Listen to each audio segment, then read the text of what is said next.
আমার এই কথাগুলো শুধু ওইসব মেয়েদের উদ্দেশ্যে যারা রাস্তাঘাটে বেপরদায় চলাফেরা করো, আবার বলো বেপরদায় চলাফেরা করলে সমস্যা কি।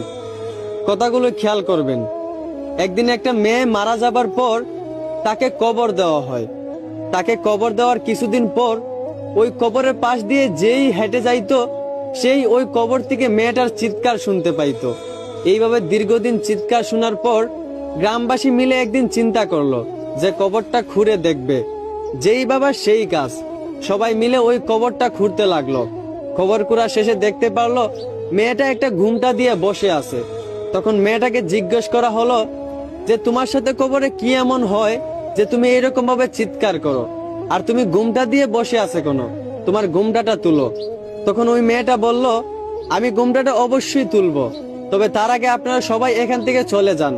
আপনাদের মধ্যে সবচেয়ে সাহসী দুজন ব্যক্তিকে আমার কাছে পাঠান। মেয়েটার কথা মতো সবাই ওই কবর থেকে চলে গেল এবং সবচেয়ে সাহসী দুজন ব্যক্তি ওই মেয়েটার কাছে গেল। মেয়েটার কাছে যাওয়া মাত্রই মেয়েটা ঘুমটাটা সরিয়ে ফেললো। ঘুমটাটা সরানো মাত্রই ওই দুই সাহসী লোক চমকে উঠলো এবং চিৎকার করে উঠলো।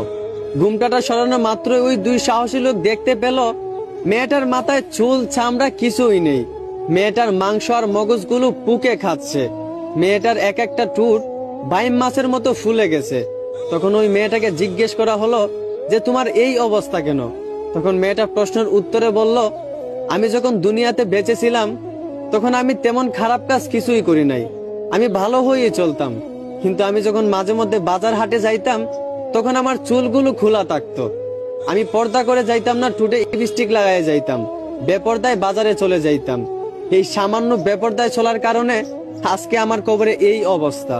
আর যারা এই ডিজিটাল যুগের সাথে তাল মিলিয়ে চলতে গিয়ে বেপরদায় চলাফেরা করতেছেন, আবার বলেন বেপরদায় চলাফেরা করলে সমস্যা কি, একবার চিন্তা করেন আপনাদের অবস্থাটা কি হবে।